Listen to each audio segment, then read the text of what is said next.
Bismillahirrahmanirrahim. Al-Hadoriyu was-Safariyu Taibab nerangno surat-surat utawi ayat-ayat utawi dawuh Allah Ta'ala sing bangsa diturunno ning dalem pas Rasulullah teng dalem was-Safariyu lan bangsa ayat sing diturunno pas Rasulullah tindak.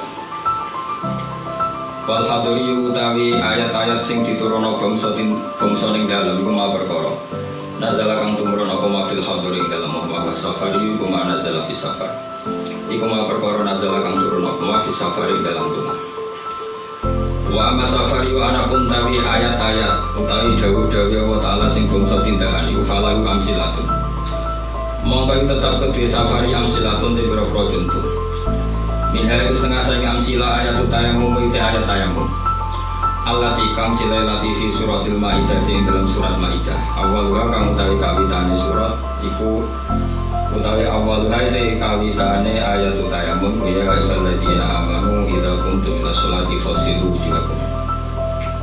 Fa inna hadhil ayatu nazalat tumurun hadhil ayat fi mahallin ing dalam siji tempat. Sama kang denarane pemahal tidak dilcesi kelawan tempat dadil cesi. Wajah tidak tujuh waro adil khulefati ono ing gurine kawasan dil khulefah. Wakila bil beda. Wajah tidak bil beda ono ing daerah beda. Wajah tidak itu tali nanti ngomong beda dal khulefah dal khulefah bil kurdi lan para benar Madinah desang Madinah mitori di Makkah terhitung sangka jalan Makkah. Wa min halan iku setengah sangi amsilah suratul Fath utai surat Fath. Nazalat tumurun apa suratul Fath fi sya'nil Hudaybiyah ing dalam tingkae utawa sejarahe sulhul Hudaybiyah fi qira'il khamim ing dalam kawasan qira'il khamim. Wadin yaiku nama jurang, nama lembah bainahu kang iku tetep ing dalam antarane al-wadi wa bainal madinah nahum mi'atin sepadane 100 wasabina lan 70 pane melan mail. Wa bainahu lan iku tetep ing dalam antarane qira'il khamim wa bainal Makkah nahu salasina melan sepadane 30 mil. Wa min usfan lan terhitung sangi usfan ilaihi ilal wadi salah satu amjalan yang telu biro mil nama-nama mil sing saniki. Wa amsilatul hadori utai contone biro ayat sing diturun ning dalem kasiratul wakeh likaunihi krana sak temene al hadori iku al asla sing asal mulane fala yahtaju mongkora butuh al hadori ila tamsilan mari contoh diutuhi krana jelas al hadori al-laili wa nahari wa soifi wa sita'i ayat yang diturunkan yang malam, yang siang, yang waktu ketiga wa sita'i lan waktu rendeng wa yang kasimulan kabagi apa nuzulul Qur'an yang benar kelamaan itu dibari zaman iklan hitung zaman kabagi lalaian maring ayat bangsa bengi wa nahari dan bangsa rino wa sofi dan bangsa ketiga wa sita'i dan bangsa rendeng. Wa amsilatun nahari yutai biro-biro tontone bangsa rina iku kasiratun akeh li anna nahari wa al-aslu sing asal wa amalaili wa ana pun sing bangsa bengi fa min amsilati mau bae sengasane amsilatul laili ayatu tahwil kiblati utai ayat mindah kiblat wa min amsilati sofi lan sengasane tontone ayat sing diturunno waktu ketiga ayatul kalalah di ayat kalalah wa ya qaulu ta'ala yastaftuna qulillahu yuftikum fil kalalah ila akhirah tumako mari akhir ayat. Wasama halandarani ing hadil ayat sapa Nabi sallallahu alaihi wasallam Nabi ndarani ke ayat isaifi lan ayat ketiga kama kodine perkara sahabat kang tetep ma fi sahih muslimin dan sahih muslim Umar radhiyallahu anhu wa min amsilati syitai qaulu ta'ala fi suratin nur innal ladzina ja'u bil ifki usbatum minkum ila akhiril asy ayat mengko maring 10 ayat fa minas sahih mongko tetep ing dalam hadis sahih Aisyah tasing Aisyah radhiyallahu anha annaha satun hadil ayat nazalat tumurun apa hadil ayat fi yaumin dalam dina syatin kang banget rendenge atau banget dingine. Pun kula terangaken ya.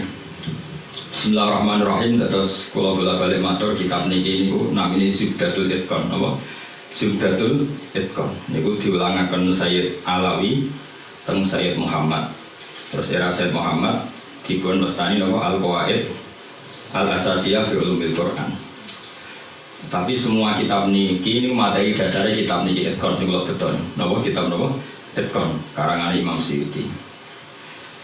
Nah, kenapa harus dikenali lebih detail mana yang Makkiyah Madaniyah? Mun kula matur Makkiyah Madaniyah gunanya apa? Kalau turun di Mekah itu potensi mansukhah, napa? Potensi mansukhah kecuali kalam khobar ya, kecuali kalam khobar karena yang namanya mansuh itu tidak mungkin terjadi di kalam khobar. Kan nggak mungkin misalnya hari ini saya bilang Zaidun qaimun, Zaid berdiri, kemudian hari Ahad saya bilang oh tidak berdiri.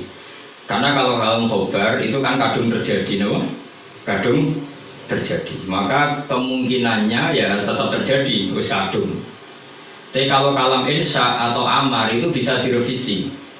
Misalnya pagi-pagi, karena pagi saya bilang, cung aku tukono pecel. Karena momennya keliwat, sudah siang, kan saya tak batalkan. Gak cung ganti rawon. Karena sifatnya perintah, apa? Sifatnya perintah. Ada muqtadul hal dalam semua perintah. Misalnya Rasulullah karena lemah di Mekah, maka perintahnya itu lakum dinukum waliyadin. Ya sudah agamamu agamaku, agamamu agamaku. Ketika Rasulullah di Madinah itu kuat sekali dan Islam tetap dilecehkan, mau dihabisin. Nabi kena khitab disuruh melawan. Makanya disebut qital itu saling perang. Karena qital itu dari masdar musarokah ya, qatala yuqatilu muqatalatan wa qitalan wa qitalan. Jadi nah itu kan berarti karena muqtadul hal, karena ayatnya bersifat apa? Perintah. Jadi eling-eling ya. Terus yang bisa nasah mansuh itu hanya di surat-surat sing di situ kalamnya insya. Insya itu bisa amar, bisa nopona nahi. Kayak dulu Nabi ketika di Mekah itu malah nggak boleh ngelawan sama orang kafir. Fa'fu anhum wasfah, harus mudah memaafkan. Tapi ketika di Madinah masih dipakai bully-bulian sama orang kafir, mau dijajah, mau dihilangkan eksistensi Islam. Lalu ada ayat turun di surat Haji, udzina lil ladzina yuqataluna bi annahum zulimu wa innallaha ala nasrihim laqadir. Mereka yang diperangi. Jadi syaratnya diperangi, mereka yang diperangi, yuqatalun itu diperangi, itu diberi hak melawan. Tapi tentu harus diperangi dulu. Makanya di surat Baqarah istilahnya apa? Qatilul ladzina yuqatilunakum, perangi mereka yang merangi kamu. Ada sebagian ayat redaksinya wa akhrijuhum min haitsu akhrajukum. Boleh kamu mengusir mereka karena mereka mengusir kamu. Jadi ayat-ayat ekstrim tentang perang, tentang kekerasan itu semuanya nunggu kondisi al-mujid didzalik yang menyebabkan itu. Boleh perang kalau diperangi, boleh ngusir kalau diusir. Jadi kowe nyetak bojo yang tadi dicereweti, ojo ujuk-ujuk nyetak dhisik ben wedi ngomong diamuk. Terus sekarang ana ngekeki blojo esuk-esuk nyetak, ayo ngomong apa? Oh iku sarap iku. Wong lanang ngono kudu diobatno. Tapi nak kono wis ngamuk, lha kowe oleh nyerang, tapi biasanya wis down sih. Biasanya ngamuk setengah jam wis down. 1 jam stroke wis. Tuh kalau kata Mbak Mun kalau guyon gitu, di bojo cerewet itu baru kamari suga. Tapi santri-santri yang di belakang bilang kamari suga, Mbah mari stroke. Jadi karena ilmu tentang itu nggak cukup. Ilmu lama mana saja kalau menganalisis perempuan itu nggak cukup. Jadi pasti banyak khilafnya. Karena itu polanya perempuan itu nggak jelas, itu nggak bisa dianalisis. Jadi itu ilmu siapa saja bisa. Saya pernah diminta ngaji di Mbah Hamid Bedowi itu, acara hallnya Mbah Hamid. Tapi ya nggak undangan, karena saya memang jarang mau undangan umum. Ini perlu dicatat, karena sempat ngundang istibatal, cuman kecewa. Terus, pokoknya saya itu hanya mau di pernah guru sama pernah sepuh. Itu saja sifatnya ada undangan. Saya datang, terus karena saya datang terus ditunjuk disuruh ngaji, bukan undangan terus di dinner itu. Kayak artis, keribetan itu. Ya kayak seperti ini aja, ngaji, sudah ngaji.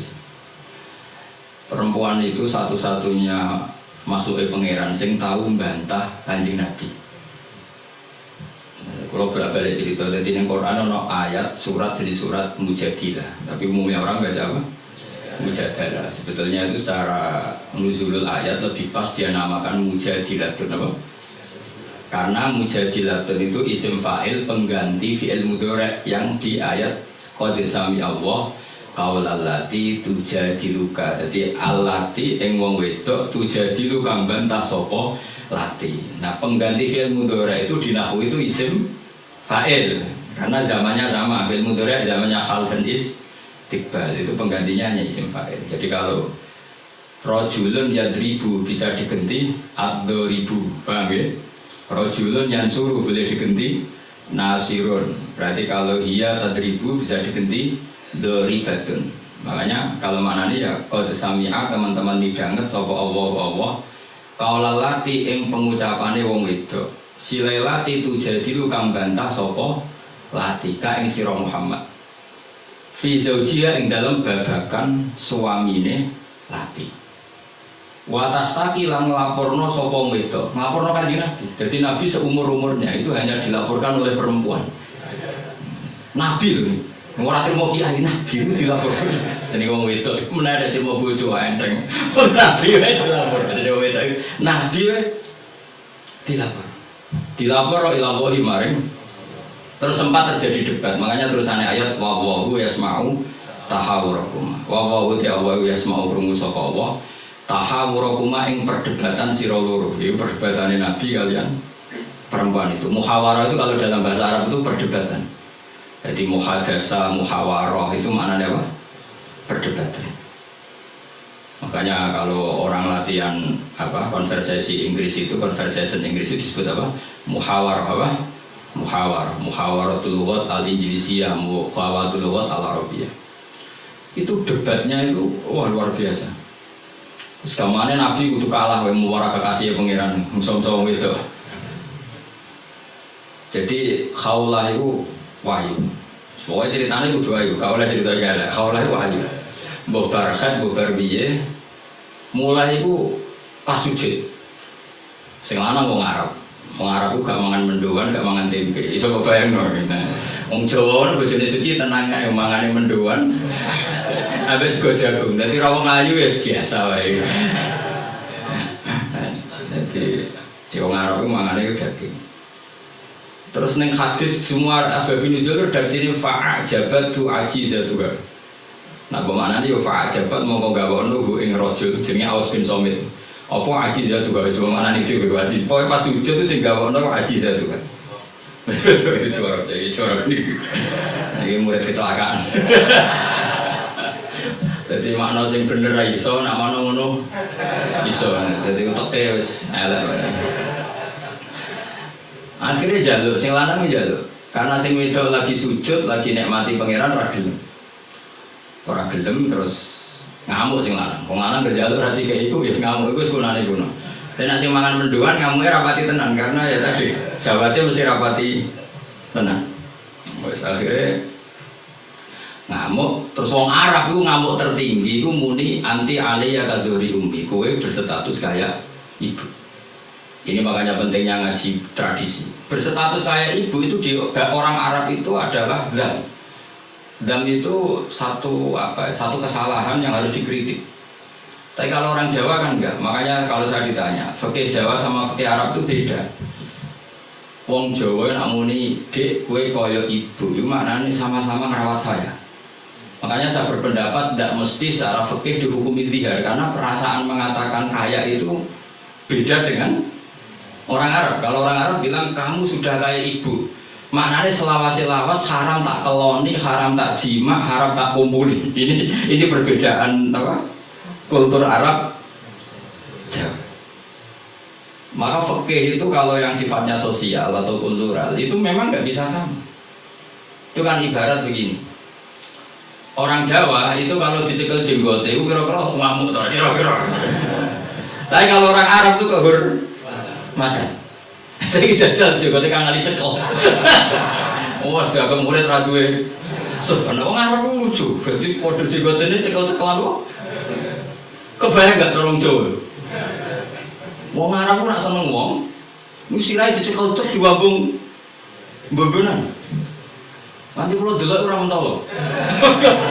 Kalau nanti kalian bangun untuk Medina, karena bangun orang alim alama dan beliau muammar sepuh, ada orang Arab, sopan kalian ya. Yuk kita terus dibangun nih. Saya mau Jawa kasih. Gue enak ya, sewatir. Coba cek terus deh. Enggak jadi sepuluh. Gue suruh gue konsol ngarap. Hati-hati ngono. Cara Jawa kan repot. Cara ngarap itu penggul. Sehingga saking mangkelnya si lelaki tadi bilang anti aliyah kadzuri umi, kamu sudah berposisi kayak ibu. Fi hurmatil jima wa fi hurmatil mulamasa wa fi hurmati kata wa kata, sama-sama haram dikum. Setelah itu getun deh, waduh bojo ayu ini kok tak dihar-dihar itu sama dengan tolak bain. Sing wedok ya getun, sing lanang ya getun. Jika cerita lapor dengan Nabi, sing lanang kok sing lapor. Kata Rasulullah, nah ini menunjukkan betapa perhatiannya Allah pada ketentuan hukum. Kata Rasulullah, hingga detik ini belum ada wahyu, maka ketentuan dihar sama dengan ketentuan yang ada di zaman jahiliyah, yaitu bimanzilatit tolak, berstatus kayak apa? Tolak. Ya sudah, jenis wong lanang kan nurut. Mulang kata Rasulullah, zihar itu kayak tolak. Ya sudah, kita nggak boleh kumpul. Nerima, sing lanang nerima. Semua itu gak terima, enggak. Aku dhewe sing matur Nabi. Warani aja kan. Warani, ya Rasulullah apa betul engkau menghukumi zihar kayak tolak? Iya, sampai sekarang begitu. Belum ada ketentuan dari Allah. Wah, ini tidak bisa. Tidak bisa, itu hukum yang nggak benar, tidak bisa. Kenapa dari Nabi? Ngomongnya jorok, jadi ngomong itu mulai disini jorok. Nabi, jenengan roh bojo kula. Ya ngerti dari Nabi, ya ngerti. Akala syababi, wa afna umri, wa nasartu lahu batni. Terus saya hatta ida akala syababi terus ngomong terus. Enak wae sakniki itu hukume tolak. Kula riyen wayu kinyis-kinyis, sakniki wis rapati ayu. Mergo wis tuwa. Anak kula kathah. Cara hukum tolak zaman kula ayu ora masalah dipegat, kula golek bojo jek gampang. Tapi aku saiki wis tuwa. Meskipun isih ayu, tapi meskipun isih ayu. Jenengan ngertos wong lanang. Anak kula nak di rumah bojo kula mesti terlantar, mesti katut babon. Jeneng wong lanang duda iku mesti katut babon. Nak tak rumah kula anak kula kelaparan, wong kula rondo wong wedok. Jadi enggak bener hukum tolak. Dikaji malih. Jadi nabi dikono niku nanya. Nabi ya tapi hukumnya sementara ngono. Aku iku nabi ngenteni wahyu. Wis pokoke ngono. Pokoke ampun putusno tolak riyen. Tak tinggal mulai sakniki. Pikir-pikir mulai. Iki jenenge wong wedok. Sekondang tenan kowe. Mulane ning surane ora ono surat rijal, ana surat apa? Jadi juara kowe. Mulai. Tapi itu justru ngetokno nek Rasulullah iku nabi. Jadi barang sing kowe ra seneng iku kadang dadi dalailul ijaz, dalil mukjizati Quran, dalil kenabiane Kanjeng Muhammad sallallahu alaihi wasallam. Itu enggak ada yang dengar debatnya Nabi dan Khawlah, namanya Khawlah, perempuan ini namanya siapa? Khawlah. Aisyah itu di kamar itu enggak pati dengar. Kok mau lama-lama ono itu nglabrak Kanjeng Nabi ngono tok kenangan Aisyah sapa wani nglabrak. Terus bakas sopo, terus gak pati detail. Sayyidah Aisyah itu dengar gak pati detail. Singkat cerita, pas perempuan ini terang. Ini tak ijazah yang itu sing judes. Nah is judes menisan jadi wali, pasti didengar Allah. Mulai nang kamar terus sholat. Kan mau suci bakasan. Tapi ini sholat tenan, mau sholat bersuci ini sholat tenan. Sholat tenan. Allahu Akbar, Gusti. Niki wonten hukum yang sangat merugikan saya. Tolong dengan sebagai Tuhan Nabi ini jenengan kandhani hukum niku. Hukum niku yang ngerubah. Piye? Pangeran. Iku apike watas tagi ilang. Lah perempuan saiki nak judus mbek sing lanang gak barokah. Mergo kondo mboke kondo dulure. Lah iki sing ra bener. Dhisik ora, tapi watas tagi ilang. Jadi gak lapor sopo-sopo, lapor pengiran. Ya Allah, hukum ini tidak fair, itu merugikan saya.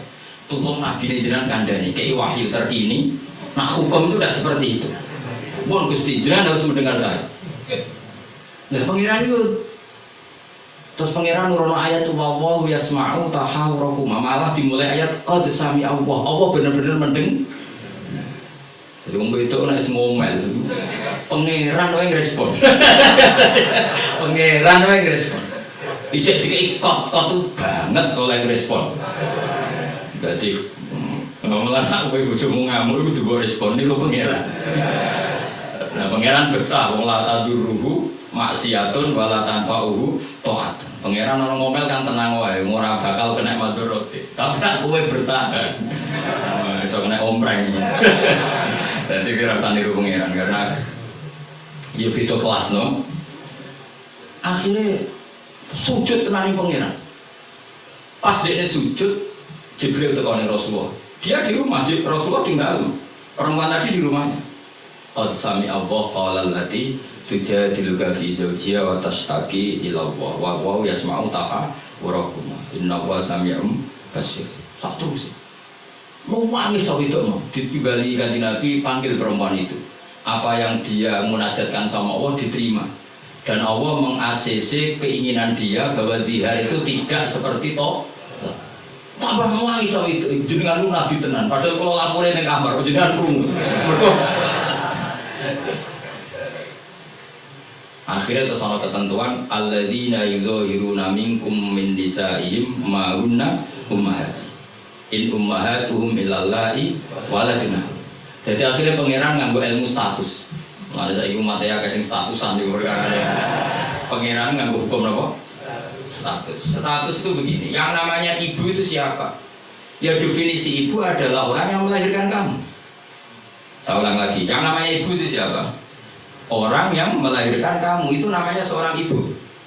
Yang namanya istri siapa? Orang yang halal kamu keloni, kamu jima, kamu hubungan intim. Nah ini penting, harus vulgar kalau ambani kabeh sesuai. Sehingga definisi ini harus tegas. Yang namanya ibu itu siapa? Orang yang melahirkan kamu. Yang namanya istri, orang yang halal kamu gaulin. Asal pas gelem loh, nah orang iso kena rancangan KUHP. Jarah deh.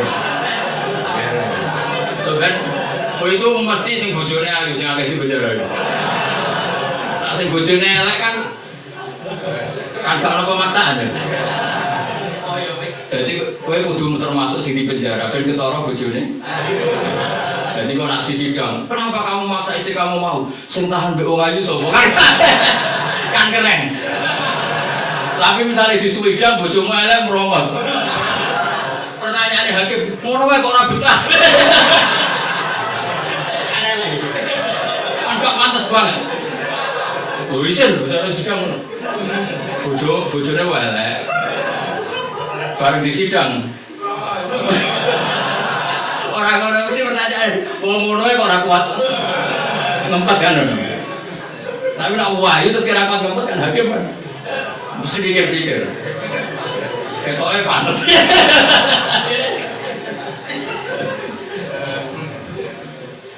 Tapi tak ulang lagi ya, ini fikih ya. Yang namanya apa? Ibu itu in ummahatuhum illallahi waladina. Mulane kan ngaji Quran sing tahqiq. Yang namanya ibu ya orang yang melahirkan kamu. Yang namanya istri adalah orang yang boleh kamu hubungan intim. Sehingga status ibu tidak bisa diistrikan, status istri tidak bisa diibukan. Maka karena ini penstatusan yang salah, seorang lagi ini penstatusan yang salah, maka nggak perlu punya efek. Efeknya hanya dari segi sanksi kafarah, bukan merubah status hukum. Hati-hati, awas kena salah, merokok kena sekali. Sebab itu Allah menghentikan wa innahum la yaquluna munkarum minal qawli wa zura. Menstatuskan istri sebagai ibu itu omongan sing ngelantur, sing ora bener. Wong istri kok distatuskan sebagai ibu, itu tidak bisa. Yang namanya ibu ya orang yang melahirkan, yang namanya istri orang yang boleh dihubungan, dijauh hubungan intim. Ini kan nggak nyambung. Yuk darani misalnya Hamdani semuanya gini, Gus Bak itu muridku, yuk stres ngomong ini, karena menstatuskan sesuatu yang nggak bener. Paham ya? Nah, misalnya gue turunan itu gue ametung terus Rasul yang mulia timbang Habib, karena bener menurut gue ametung kok sampai saingan nasab untuk Rasulullah kan itu orang bener. Sesuatu yang nggak bener itu nggak perlu didengarkan. Maka hukumnya apa? Ya ibu tetap ibu, istri tetap istri. Soal nanti karena kesalahan ngomong hanya disuruh bayar kafarah. Tidak otomatis istri berstatus kayak ibu yang haram dikumpuli selawase lawas. Itu hebatnya Quran. Jadi omongan salah itu nggak perlu didengar. Ya, Mulane nek ana mubalek atau ustaz, saya ini punya otoritas untuk fatwa ngajine ning ndi. Wong soroke ra iso wae fatwa iku piye. Mondoke iku ning ndi? Zaman mondok ora tau munggah bareng dadi kiai kok mletene ra karuan.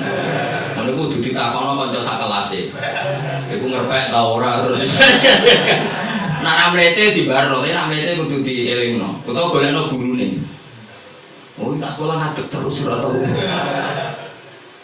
Karena Allah itu tidak ingin ya agama dibuat main-main. Agama itu jelas, aturan mainnya jelas. Jadi makanya in ummahatuhum illallahi waladnahum. Yang namanya ibu ya perempuan yang melahirkan. Sehingga jelas, aturan mainnya jelas. Semenjak itu Nabi mencabut tradisi jahiliyah yang menstatuskan dihar sama dengan tolak.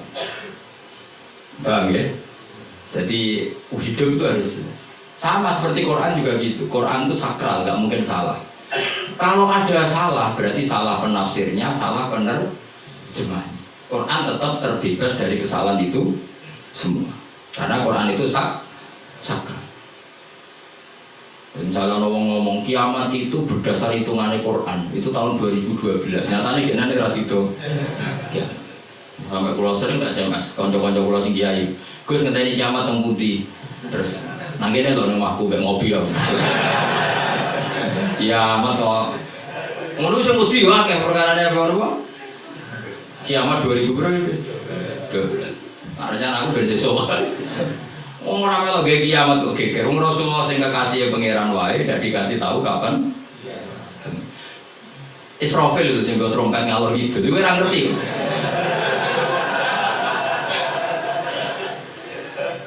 Padahal dia sok pengen nang kiamat ben tugasnya selesai.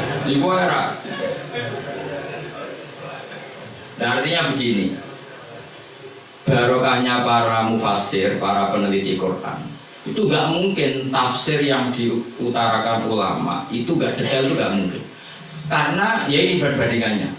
Sayyid Muhammad sampai Sayyid Alawi, Sayyid Abbas sampai Sayyid Zaidi Dahlan sampai Sayyid Khotib Minangkabau, saya semuanya itu detail. Sampai iki Quran iki turun pas Nabi tenggelam, iki Nabi pas tindakan. Iki Quran turun pas dalu, iki Quran turun pas rino. Dengan tradisi sedetail itu kan nggak mungkin salah dalam memaknai. Ora kaya kowe. Nek Quran ono ayat piro mbok lali pokoke ono. Lha ngono kok dadi mufassir iki. Tugale bantah-bantahan Fathul Masail. Pokoke ono kitabe. Lha yo kitab apa? Jenenge wae lho lali. Kok halamane jenenge wae. Padahal ulama dhisik ayat iki turun pas Nabi tindak. Turunnya pas bengi. Pas musim dingin, pas musim panas. Dengan pengetahuan sedetail itu, kemungkinan salah itu kecil. Dan kita sampai dibakas. Al-Khadori Masafari itu orang bilang, guna apa dibakas nih omah be. Wes rapakat ngalih, ini terkira saya lah. Sajane kan iso ditebak, misalnya gini, kowe tukaran mbek bojo ge apa? Setengah tahun sangka kawin, iki salah amat. Umur-umur bulan madu kok wis tukaran. Tapi nak kowe sering tukaran mbek bojo sering, jok kira bar 10 tahun. Normal iki. Sak marah 10 tahun wis bosen. Jadi pancen wis wae brontak. Kan orang kan bisa diukur, ngamuke kapan misalnya aku bertukaran mbek bojo, tak kawin perang dino seminggu. Wah, salamat. Al bidayah lahian ya wong kawitan umur-umur bulan madu kok wis tukaran. Nek bar 10 tahun kesunatan to. Sing kuat dijak larat. 10 tahun iso. Nak kuat bojomu kelainan, wis kelainan. Jadi iso diukur, tunggale nyai. Nyai semangat, itu mesti nyai pertama setahun rong tahun. Nunggu suwi mesti biasa. Perkara wis bosen, semua keinginannya agak kesampaian. Pas latihan kiai kan bayangno masyarakat nurut kabeh, ngaji kabeh. Bareng wis puluhan tahun masyarakat tetap biasa-biasa wae. Sesuai kan style kendo. Ah, jebule padha wae.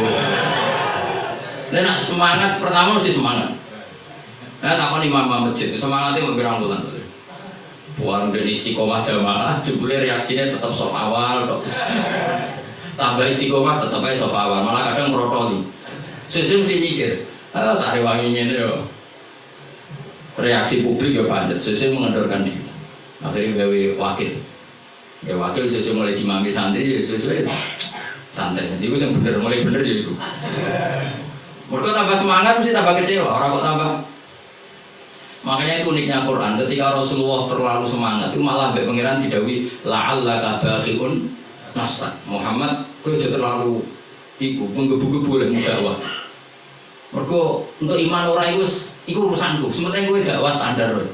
Aja sampai baqiun nafsak rusak awakmu dhewe. Tapi nak kabeh pemula enggak baik menurut saya. Saya itu terlalu rileks. Si pemula aja semangat ben duwe status mau. Aku kan statusnya sama entah. Semangat terus mau aman lah kok. Jadi akhirnya pangeran sakit kajian Nabi karena terlalu apa? Tapi itu justru nunjukkan Rasulullah betapa sangat mencintai umatnya. Beliau tersiksa kalau orang tidak dapat tidak. Sampai la'allaka baqiun nafsak, sampai kata mufassir muhlikun nafsak. Nabi hampir taruh da'anil jibal. Sampai pernah berencana cuek lah. Terus sampai Allah dikandani, sudahlah masalah hidayah itu saya. Laisa 'alaika hudahum walakinna wa yahdi man yasha. Sudahlah kamu ngaji saja, kamu dakwah saja, tapi tetap laisa 'alaika hudahum, itu tidak wilayah Anda untuk memberi hidayah. Terus kalau nanti ngaji wae. Ada yang ngene, aku pengen ngaji ning Damaran terus tak ulang alim kabeh, demen setruk ben nanti ya. Oh mesti kecewa. Ayo paling sefahamu piro, ayo ngaco. Ayo ngaco tak tes. Tapi nak targetnya gak paham no, supaya ngaji, silaturahim, guyon bareng, mulai wis. Pokoknya mesti ngarah kecewa ya. Mau takut uang, ngaji guys pak, ya ngaji. Iya keterangan wis, pokoknya api. Balik nih raiso, itu rekamannya. Ayo kelakuanmu no, kira-kira. Jawab. Ayo jajal kamu rekaman balik nih. Narang ngelantur. Lalu misalnya terus kiai ini diambisi ngaji muridnya paham, kira-kira demen kecewa kan? Lah bojo yang ngono tak wae. Ana wong kepengin bojone sholihan, riman, ra bantah. Demen kecewa. Kowe ku sapa?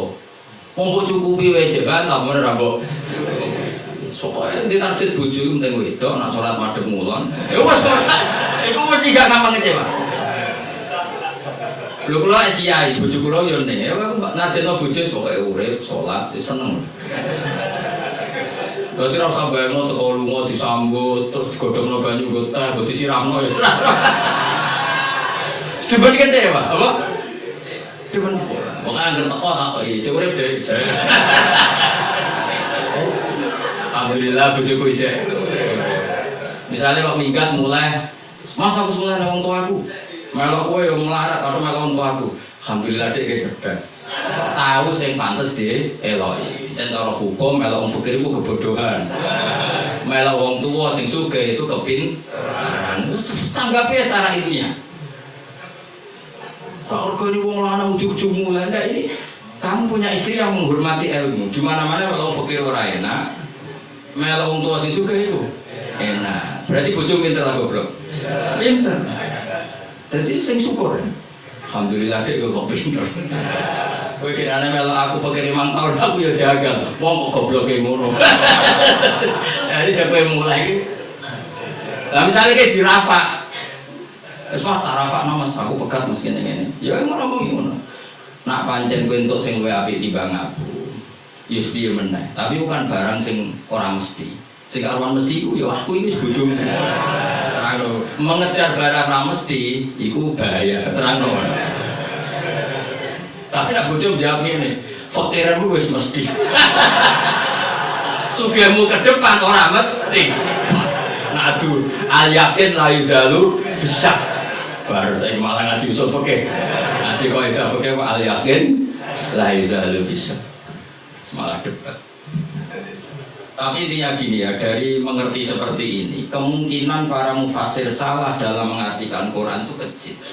Karena hadiri Nabi di dalam wahyu itu roh niteni. Makanya Aisyah radhiyallahu anha itu ngerti banget Nabi nanto wahyu. Kenapa tahu? Ketika ayat Baro'ah, terbebasnya beliau dari tuduhan apa? Zina dengan Sufyan al-Mu'attal itu Nabi itu fiyaumin syatin di hari yang sangat dingin, musim dingin. Di Arab itu kalau musim dingin itu ada salju. Umumnya wong musim dingin kan mboten keringetan Kang. Umumnya wong musim dingin mboten apa? Keringetan karena musim dingin. Iku Nabi kalau saking untuk wahyu, saking paniknya, saking beratnya wahyu itu wa innahu la yatafassadu araqan kenangane Sayyidah Aisyah. Beliau itu bercucuran keringat padahal fi yaumin syadin di hari yang sangat dingin. Sehingga Aisyah tuh kaget, wah berarti Nabi untuk wahyu. Ternyata wahyu itu adalah pembebasan Sayyidah Aisyah dari segala tuduhan zina. Kayak apa ulama itu? Sayyidah Aisyah meriwayatkan itu, ini ayat turun di musim dingin dan Nabi sampai keringetan begini. Jadi detail peristiwanya tentang hadisul ifki. Rawinya seorang Sayyidah Aisyah di rumah Abu Bakar, ditunggoni ibunya Umi Ruman. Itu detail. Kesalahan itu kecil sekali. Bayangkan kalau tafsir itu diomongkan orang sing pokoknya ono ayat piro ora bareng roh wis terjemahan. Sing nerjemah dhewe ra wong alim. Sing umate akeh ya wong bodho kabeh anut. Terus otoritasnya itu di mana? Bayangkan ulama dulu wis alim, diuji oleh orang alim, dia murid alim, dikontrol oleh orang alim. Imam Bukhari itu diakui orang alim setelah diuji 100 ulama ahli hadis.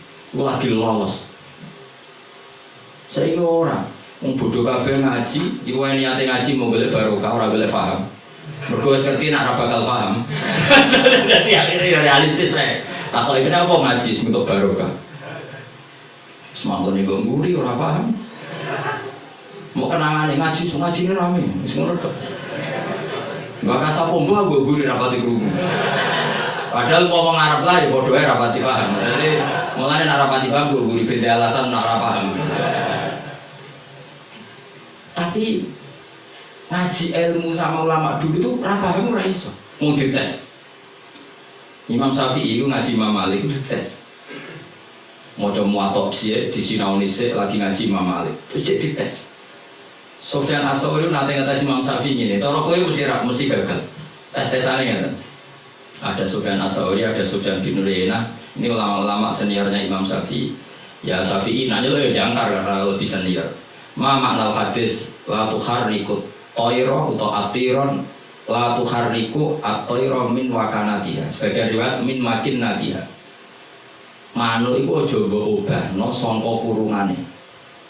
Ya manuk itu jangan gerakkan. Jadi sangkar burung itu jangan kamu gerakkan saat ada burungnya. Tapi posisi pintu terbuka. Karena Imam Syafi'i itu orang alim. Dites, oh maknanya begini.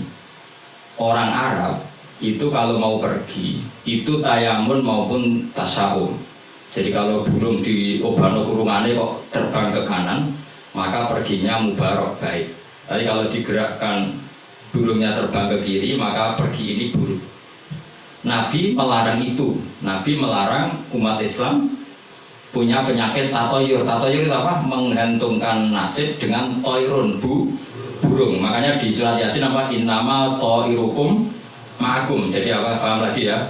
Jadi orang Arab itu apa? Corong Jawa itu apa? Adu nasib, mengundi nasib. Kalau orang Arab pakainya apa? Burung. Orang Jawa kan cecek. Misalnya cecek jeblok. Wah alamat elek ras dongo. Padahal sing mesti kan ceceke hati-hati, sing mesti ganti. Tapi wong Jawa nanti kan cecek jeblok, itu berarti celaka ya. Sing celaka ceceke ta wong sing ngapi lunga. Tapi orang Jawa ora ya. Ngapi lunga ana cecek jeblok gak sido dari alamat apes. Padahal cecek tiba sing mesti kan siji gak hati-hati. Nomor loro iso wae dene latihan jumping. Ane latihan uji nyali. Nah itu Imam Syafi'i itu paham betul. Adatul Arab itu kalau mau pergi itu menggerakkan sangkar burung yang ada burungnya. Kemudian kalau terbang kanan alamat baik, kalau kiri alamat buruk. Nah Rasulullah itu melarang itu. Makanya terus ngendikan la tuharriku tayra min makin nadiha. Akhirnya terus kata Sufyan bin Uyainah, ya Aba Abdillah, qad ana laka an tuftiya, kamu sekarang berhak fatwa karena sudah alim. Terus kita takoki kowe, aja geman yo manuk mbok obah-obahno. Orang pegawean terus putih. Karena uteknya wis ora sambung. Ya cung jogeman manut ning kurungan bawa bawa mesti jawab sampean kurang pegawaian tapi kok mana kok. Tapi Imam Syafi'i tahu betul maknanya adalah apa? Rasulullah tidak ingin orang menggantungkan nasib dengan pergerakan bulu. Dan itu adatnya orang Arab dulu-dulu. Makanya no inna tatoyarna. Jadi tatoyur itu maknanya apa? Menggantungkan nasib dengan melihat arah terbangnya apa? Burung. Mulanya diarani toir. Toir itu dari kata toirun, apa? Burung yang terbang. Kalau terus nanya. Jadi kalau sampai tanya kenapa ini dipelajari Khadori, Safari, Laili, Nahari, Saifi, Sitai dengan otoritas seperti itu maka kemungkinan ulama salah itu kecil karena jadi misalnya gini Rasulullah itu suka dahar daging ya sudah kita tafsirkan hanya ada momen di mana Rasulullah itu suka dahar daging Rasulullah itu sering lapar ya maksudnya ada momen yang Nabi itu milih lapar. Rasulullah itu suka dahar. Ya ada momen yang Nabi itu suka dahar. Tanpa itu nanti makna hadis itu kacau semua. Apa? Kacau semua. Karena makna hadis itu otoritasnya itu terserah kita. Maksudnya terserah kita gimana? Misalnya begini. Awas rumah, awas sekali salah setengah kafir. Pasti kafir swasta, bukan kafir. Nah coba misalnya begini, enggak ini saya bedai. Wes akan ngalilah alhamdulillah. Ittaqu wa kena mana nih coba enggak jawab saja. Ittaqu wa dia sira kabeh. Ayo, takutlah sama Allah. Dengan cara apa coba? Wah, aku be Allah wedi terus ape melayu menghindari Allah. Tapi lafaz yang sama dipakai ittaqun nisa, takutlah sama perempuan. Sama istri serius. Wes takut terus dikongkon terus takut. Ada lagi misalnya nyon sewu ittaqul hayya, kamu takutlah ular. Ittaqul faqr, takutlah sama kefakiran. Sama-sama kalimatnya takut, tapi tetap proporsional sesuai makna yang terkait. Ittaqullaha bitaat, takwalah Allah dengan melakukan taat. Justru takwa kepada Allah itu kita harus menuju Allah. Saya ulang lagi ya. Takwa kepada Allah itu justru harus menuju Allah. Sehingga ngomong-ngomong ini, apa saudara ini? Buat ini sapi. Ini saudara antum ini. Saya ulang lagi ya. Lafaz itu akan proporsional sesuai konteksnya. Dan ini para pendengar harus tahu. Misalnya saya ulang lagi ya. Ittaqullaha, takutlah kepada Allah. Apa artinya kita menghindari Allah? Kalau kamu takut ular, takut perempuan cantik, kena fitnahnya harus menghindar. Kalau takut Allah, kalau menghindar kan malah salah. Makanya di Quran ada ayat di mana? Wa dzannu alla malja'a minallahi illa ilaih. Ada 3 sahabat yang melakukan kesalahan yaitu takhalluf anil jihad. Beliau terlambat mengikuti perang Tabuk. Singkat cerita dineng kanjeng Nabi sampai 50 hari. Semua sahabat diperintahkan Nabi jangan omongi dia. Hijrah dineng. Sehingga ketika dineng itu mereka sudah selesai hidupnya. Ini disebut wa alas salasatil ladzina khulifu hatta idza taqat alimul ardu bima rahubat wa dhannu saat terusnya itu sampai wa dhannu alla malja'a minallah illa illah. Ketika dineng Nabi dineng sahabat entek urip. Bareng ngrasa entek uripe terus beliau itikaf di masjid bahkan menyancangkan diri mengikatkan diri di tiang masjid dan dia berjanji semua hartanya diamalkan, semua hidupnya diibadahkan. Dan dia mengira sudahlah saya tidak bisa lari dari Allah kecuali menuju Allah itu sendiri. Jadi unik kan, takut Allah itu artinya apa? Justru harus mendekat. Kamu takut kiai, semua kiai kita hormati. Kita hormat sama Mbak Arwani, Mbak Mun, hormat sama Mbak Hasyim Asy'ari. Tapi hormat kita, takut kita malah kalau ada kiai ngaji kita mendekat. Tapi kalau takut olah kubra harus lari. Sama-sama kalimatnya takut. Nah, bayangkan kalau makna di Quran seperti ini tidak oleh ahlinya, betapa salahnya. Sama-sama kalimatnya takut. Tetapi dengan banyak pengetahuan yang musalsalillah Rasulullah SAW, kita tahu proporsi ittaqun nisa kayak apa, ittaqullah kayak apa, ittaqul hayya kayak apa. Cinta juga gitu, cinta kepada Allah kayak apa, cinta kepada Rasul kayak apa, cinta kepada perempuan kayak apa, cinta pada teman kayak apa. Semuanya redaksinya juga hub, mahabbah. Tapi orang akan proporsional.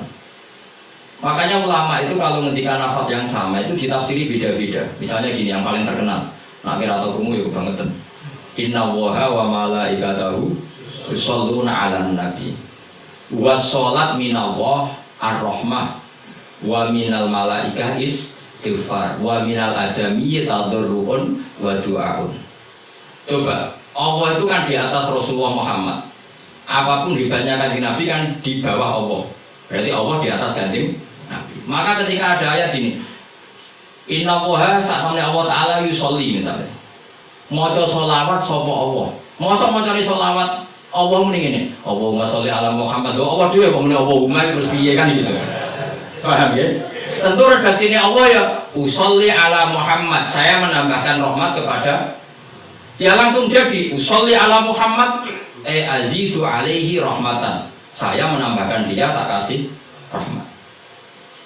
Wa minal malaikati istighfarun, ketika seorang malaikat disebut membaca sholawat kepada Nabi, artinya malaikat memohon kepada Allah supaya menambahkan sholawat atau istighfar. Nah kita ini kan wong sombong. Kita semua ini nak wong sombong, nak ndongakno kanjeng Nabi, wong kowe dhewe nasib ora jelas kok ndongakno wong sing jelas. Ya bener-bener guyu malaikat. Ya Allah, tolong ya Rasulullah itu jenengan sakit ini nak orang bahaya kafir loh. Maka ketika kita baca sholawat kepada Nabi itu bentuk tadarruk kita, bentuk DPDP kita. Ya Allah, jasanya Nabi yang begitu banyak, saya tidak mungkin membalasnya. Sehingga urusan balas membalas budinya saya pasrahkan jenengan. Sehingga sholawat dari kita itu pengganti doa jazallahu anna Muhammadan bima huwa ahlu. Balaslah ya Allah Rasulullah Muhammad dengan status yang beliau miliki. Karena kita ini utang jasa tapi tidak berkutik mau balas pakai sehingga sama-sama sholat. Minallah maknanya pemberian, dari malaikat maknanya istighfar, dari kita maknanya tadarruk. Semuanya katanya sholat. Jadi makna itu masih ada proporsinya. Ada apa? Proporsi. Dan itu lama tahu. Sehingga kemungkinan salah itu kecil karena dari awal dianalisis tadi ada ayat Khaduriyah, Safariyah, Lailiyah. Nah, sehingga detik. Nah, baru kan ngaji ini kamu kemungkinan mufasir ulama dulu salah itu kecil sekali karena tadi terhitung. Bahkan per kalimat itu terhitung. Sampai ada guyonan ulama, kalau kamu ingin tes doktor tafsir, itu ada satu kata, sakalimat, orang sakalam, sakalimat yang diturunkan Quran. Itu ketika ada ayat wa qulu washrabu hatta yatabayyana lakumul khaytul abyadu minal khaytil aswad, dhisik waqaf. Minal aswad itu waqaf. Sehingga sahabat itu kalau bulan Ramadan, kalau malam-malam dulu kan ada listrik. Itu di pintunya Kang Ali, di pintunya itu dikasih benang hitam sama benang merah. Jadi agar jimat bojone didelok. Orang ketok aja oleh berarti kan gitu. Orang ketok aja oleh. Makanya gitu, mangan tengah mangan inceng neh. Orang ketok berarti. Karena ukuran menjadi gak boleh makan minum itu apa? Sehingga benang hitam terbedakan dari benang putih dalam pandangan mata. Ya begitu terus. Ketika Rasulullah dilapuri wong salah paham mau udah masang apa? Benang. Mana santri sing nakal benangnya cilik benang ketok-ketok. Nah benangnya gede kan gampang ketok. Akhirnya Jibril teko, orang ngono maksudnya maturku salah paham. Iki aja ono sak kata suruh tak turun nominal fajr. Jadi minal fajr itu satu-satunya contohnya Quran. Sing turun mau sak kalimat tok. Jadi Jibril kok langit padha ning bumi, iki mau gawa minal fajr. Ya sak akeh ae dong. Kok langit ke bumi mau gawa minal fajr. Jibril mau turun minal fajr.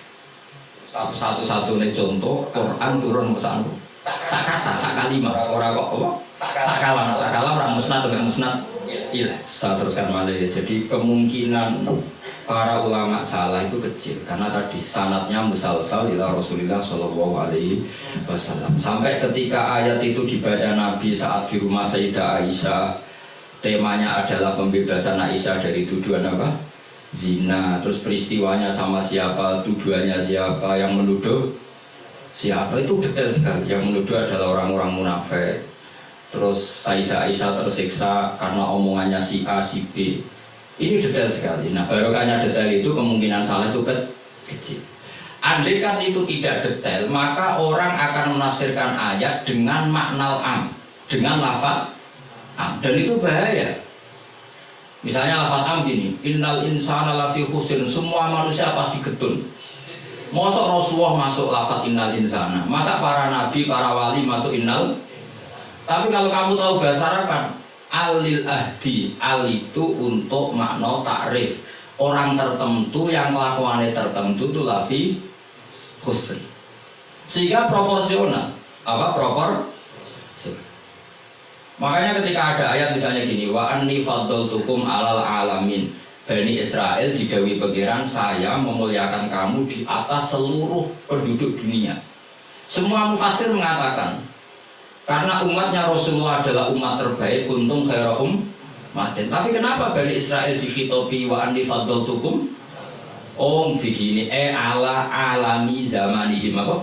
Ala alami zamanihim. Bani Israel adalah penduduk terbaik di eranya atau di masanya. Kenapa begitu? Karena ada al.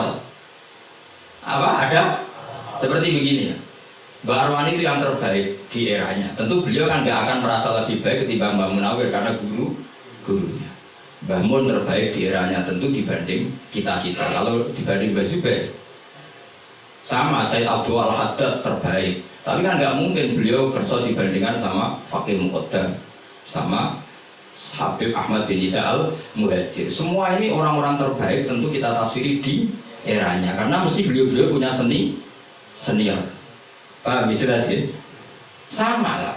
Ketika wa anni faddaltukum alal alamin, Bani Israel dikhitobi gitu, alami zamanihim, bahwa Bani Israel lebih utama hanya dibanding apa? Orang di eranya. Tidak mungkin mengalahkan umat Rasulullah SAW karena umatnya Nabi kena status kuntum khaira ummati.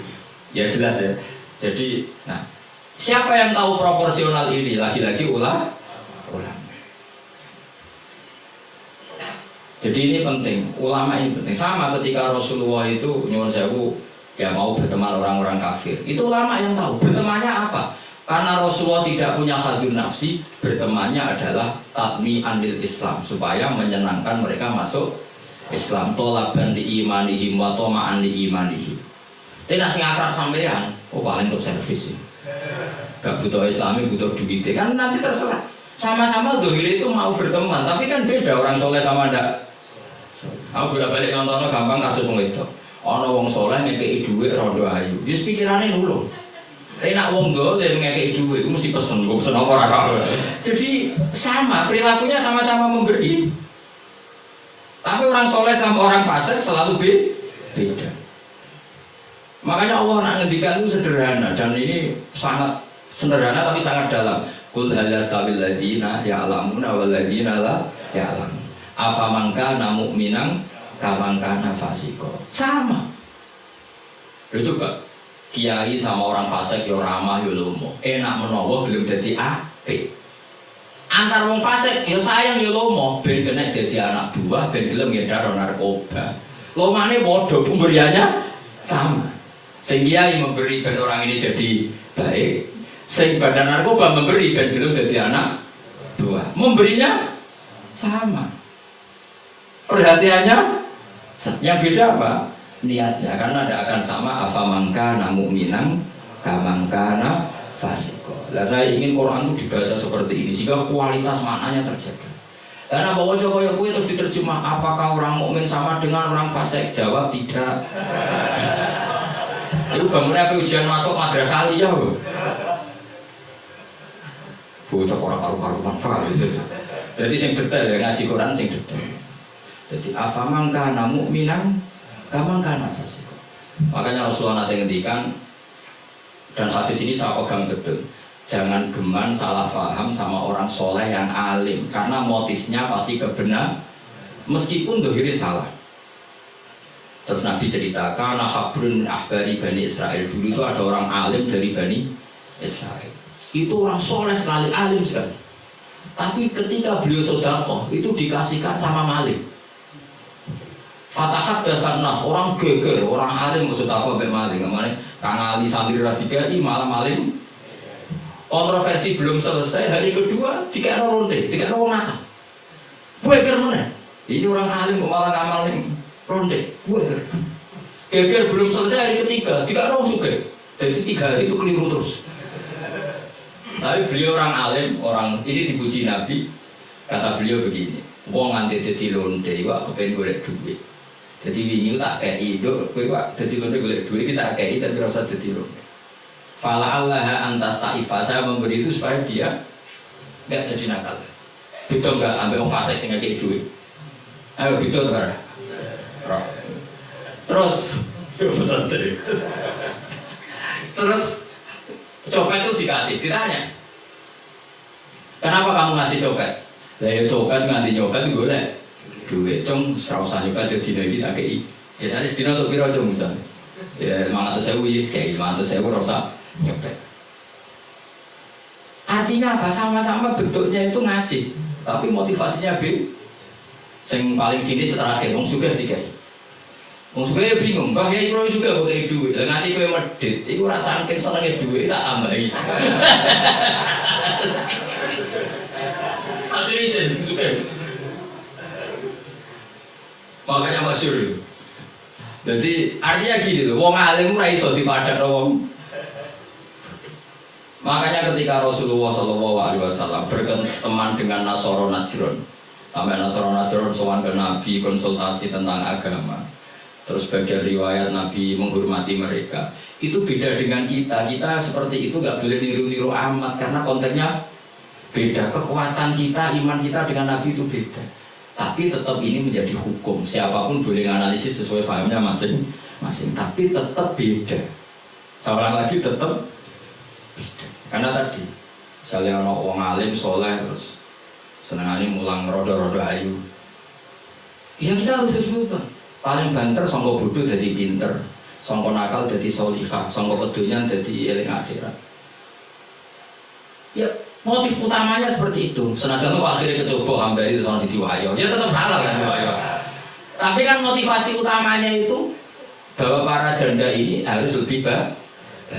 Makanya nih tiba nih manakib, nih tiba berjanji wayamsi ma'al armalati. Di antara sifatnya Nabi itu mau mengajarkan beberapa janda. Karena mereka kasihan. Tapi nak simulang sampai yang simulang hambari sing khusnudan itu sopo. Khusnudan itu kebodohan. Karena terus eling deh, sing ayu iki, sing elek iki. Jadi orang penting. Iku paham tak orang yang penting dia apal apa? Itu kan ngeri betul. Maka ini penting saya utarakan. Jadi apa nak ngetikan itu sebenarnya sederhana. Tapi maknanya jauh. Afamangkana mu'minam kamangkana fasik. Saya itu merasakan. Saya kemarin 7 hari di Korea. Itu 2006 banyak santri Korea ngaji saya yang pas perainan. Kenapa saya yang diundang? Sebenarnya saya itu gak diundang. Mereka minta saya ngaji, beberapa kali sudah ngaji di Indonesia, terus mereka minta sekali-kali gue ngaji di Korea. Aku bilang gini, tapi waktunya terserah aku. Ngatur kiai dosa. Gitu, pokoknya terserah jenengan. Mereka mintanya 1 bulan di Ramadan. Bangunnya pada aku bukan tutup. Kiai bro, sewa kira. 1 bulan Ramadan bisa. Akhirnya saya minta seminggu saja. Uniknya pas Selasa di Korea tahun 2006 tukang Ali Imran itu mereka ngaji saya di Jogja. Delalah saya pas nerangkan ayat ya ayyuhalladzina amanu alaikum anfusakum la yadurrukum man dhalla idza tadaitum. Wahai orang-orang yang beriman, jaga diri kamu secara baik-baik. Setelah kamu menjaga kebaikan kamu, setelah kamu menjaga iman kamu, setelah kamu menjaga konsisten istiqomah kamu, la yadurukum man dhalla idza tadaitum. Orang sekeliling kamu sesat gak masalah. Kamu hidup di Jakarta gak masalah, di Hong Kong gak masalah, di Thailand gak masalah. Yang penting kesehatan kamu itu mereka terinspirasi. Itu satu-satunya ayat Gus yang menjadi kita nyaman hidup di Korea. Ustaz-ustaz di sana merasa nyaman. Gak apa-apa kita dikepung orang ateis, dikepung orang macam-macam. La yadurukum man dhalla idza tadaitum. Akhirnya dikenang, nasihat saya itu dikenang. Akhirnya mereka sepakat mengundang saya semua guru-guru, terus tak ijazah itu. Ya sudah, Korea itu bumi ateis, bumi di sini tuh nangis semua karena lama nggak dipakai sujud. Padahal lakal hamdu milkus samawati wa milkul ardi, bahwa memuji Allah itu harus memenuhi langit dan memenuhi bumi. Nanti kalau orang Korea nggak ada orang Indonesia, bumi harus lodang. Jadi didelok malaikat kedua ini kok lodang karena nggak ada yang sujud. Tapi baru kayak dikepung TKI 49.000 dan itu separuh lebih sholat. Sholatnya keren di sana, ada yang Thailand, kadang yang gini. Karena kalau pas kerja itu waktu sholat disamakan waktu jeda 5 menit ke kamar mandi. Jadi rata-rata sholatnya itu pas di kamar mandi. Lucunya kalau mereka sedang baik itu nawani gini, apa tak belikan patung juga? Karena pernah ada orang TKI di sholat itu dicengi ngisor. Mereka aneh, ada sembahyang tanpa patung. Karena tahunya mereka yang namanya sembahyang pakai patung. Jadi betapa mereka nggak kenal sekali sama Islam. Dan itu pertama kenal baru kan orang-orang Indonesia 49.000. Nah sekarang udah bikin masjid, doa apa, terus ada yang ngontrak masjid. Jadi masjid itu nih, kadang lantai 1 gereja, lantai 2 bar, lantai 3 masjid. Jadi saya pernah ngaji begitu, mau ke masjid ngelewati gereja dulu. Jadi masjid gambarnya salib, karena yang di bawah itu gereja. Lewat situ, lantai 2 bar, baru lantai 3 masjid. Kadang balikannya masjid dulu, bar. Jadi ya nguji iman betul. Teman saya ada yang cerita, saya pernah mau ke masjid, lantai 2 bar sudah kan masuk setengah. Ke masjid apa di sini aja?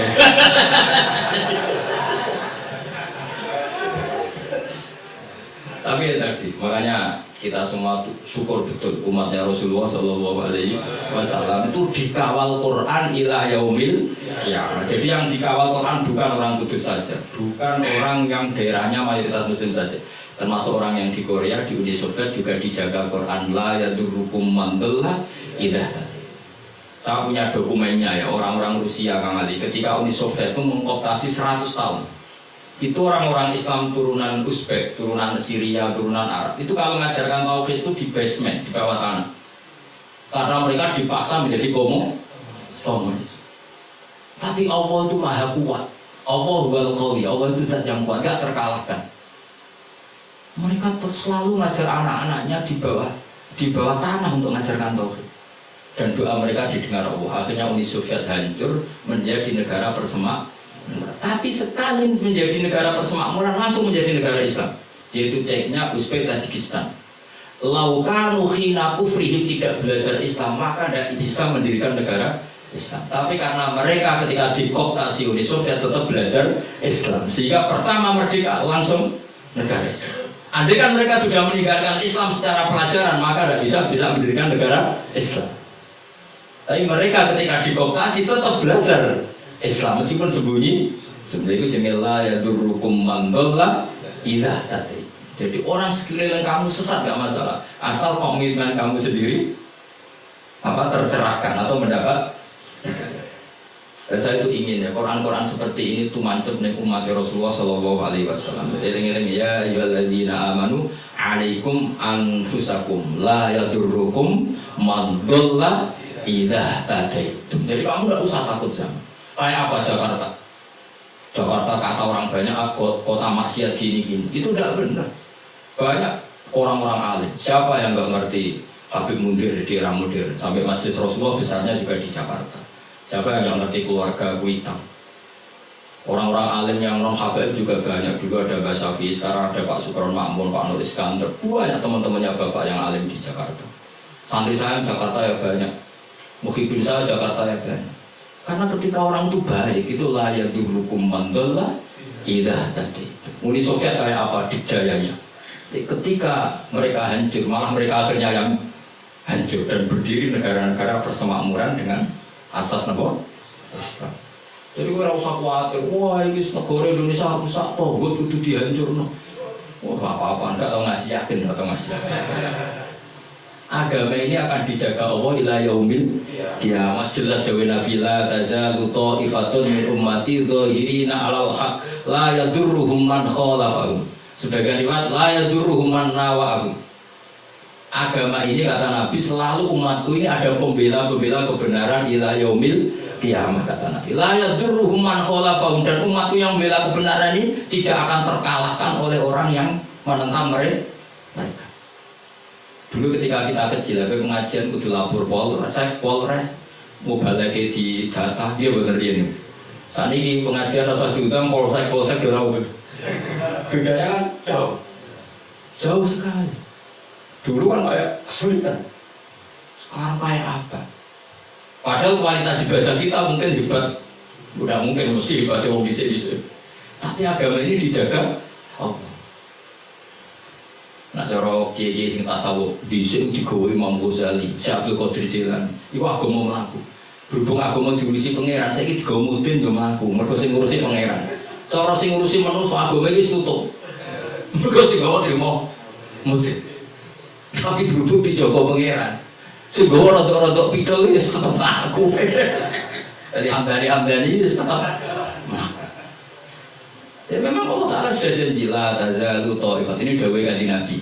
Dawai kanjeng Nabi tentu semakna dengan wahyu. Karena apa? Wa ma yantiqu 'anil hawa in huwa illa wahyu yuha. Jadi dawai Nabi la tazalu ta'ifatun min ummati zahirina 'alal haq la yadurruhum man khalafahum. Jadi umatku akan selalu ada yang membela kebenaran dan tidak akan terkalahkan oleh yang menentang. Tapi syaratnya tadi loh ya, syaratnya seperti di Quran tadi, idza tadaitu. Kalau di Kudus bar bisa rame, tapi nyatanya pengajiannya Ki Saroni ya bisa rame. Artinya kebenaran sebenarnya nggak pernah kalah. Coba sekarang hitung saja, konser dangdut sama sholatnya Habib Syekh, pendatangnya banyak mana coba? Tetap menang Habib Syekh.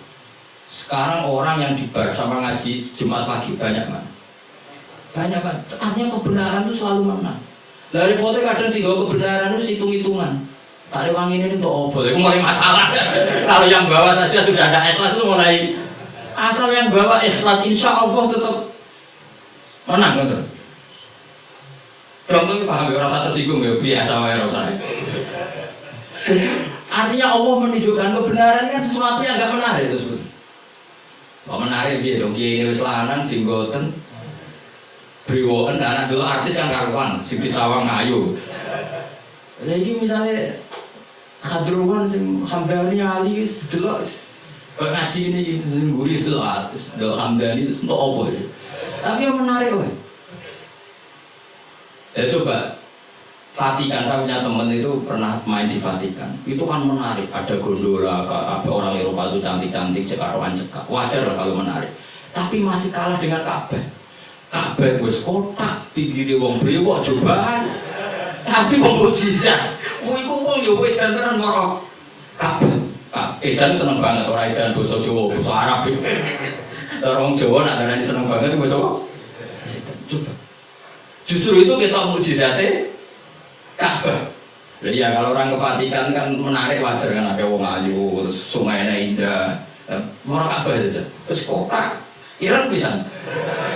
Sono wong Arab-Arab. Wotok-wotok kadang dituakoi. Wah, Kabung Ka'bah itu keramat. Daya tariknya ya luar. Lu mau menuruti teori sosial, Ka'bah itu menarik enggak? Coba sama-sama. Justru itu keramatnya.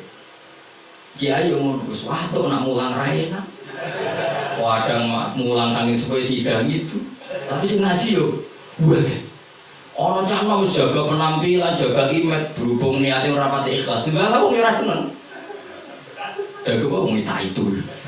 Jadi makin agama itu mesti iso jaga agama mbek ikhlas tok mun ngantur kula. Karena wa ma umiru illa liya'budu wa mukhlishina lahu. Jadi agama ini hanya bisa dijaga oleh apa? Ikhlas. Latihan, karena ikhlas biasa. Aku di latihan mau takoi. Tapi sebentar yuk. Cuma latihan gue suwe, jadi kemungkinan gue sukses. Jadi bagi Al-Fatihah. Bismillahirrahmanirrahim. Allahumma sholli ala sayyidina Muhammad wa ala ali sayyidina Muhammad. Rabbi anzilni manzilan mubarakan wa anta khairul munzilin. Rabbi anzilni manzilan mubarakan wa anta khairul munzilin. Rabbi anzilni manzilan mubarakan wa anta khairul munzilin. Allahumma iftah alaina bil khair wa bil barakah wa bil ni'mah wa bil rizqi wa bil quwwati wa bil sihah wa bil salamah wa bil jannah. Allahumma bina min kulli bid'ah dunya wa dabil akhirah. الآخرة واصرف عنا بحق القرآن العظيم ونبيك الكريم صلى شر الآخرة واغفر لنا ولهم برحمتك يا أرحم الراحمين. اللهم يا من نور بسر وشيره في خلق عيون ناظر وقلوب الحاسدين وباد كما أحويت روحا بالجسد إنك على كل شيء قدير. يا حي يا قيوم يا بديع السماوات والأرض يا ذا الجلال والإكرام يا الله لا إله إلا أنت أسألك ذي قلبي بالنور هدايتك يا أرحم الراحمين يا أرحم الراحمين يا أرحم الراحمين. اللهم إني أسألك رحمة من عندك تهدي بها قلبي وتجمع بها شملي وترد بها الفتنة عني. اللهم ارزقنا متابعة النبي صلى الله عليه وسلم أولا وآخرا وظاهرا وباطنا وقولا وفعلا وطاعة وعبادة وعملا صالحا وإندا. اللهم زدنا بحياة العلماء وعمدنا بموت الشهداء وانصرنا يوم القيامة في زمرة الأولياء ودخل الجنة مع الأنبياء عليهم السلام. ربنا هب لنا من أزواجنا وذرياتنا قرة أعين واجعلنا للمتقين إماما. ربنا لا تزغ قلوبنا بعد إذ هديتنا وهب لنا من لدنك الرحمة إنك أنت الوهاب. ربنا آتنا في الدنيا حسنة وفي الآخرة حسنة وقنا عذاب النار. اللهم إنا نسألك رضاك والجنة ونعوذ بك من سخطك والنار. يا عالم من الشر منا لا تهتك صدرنا وعافنا واعف عنا وكلنا حيث كنا. يا الله بها يا الله بها يا الله بحسن الخاتمة يا الله بها يا الله بها يا الله بحسن الخاتمة يا الله بها يا الله بها يا الله بحسن الخاتمة.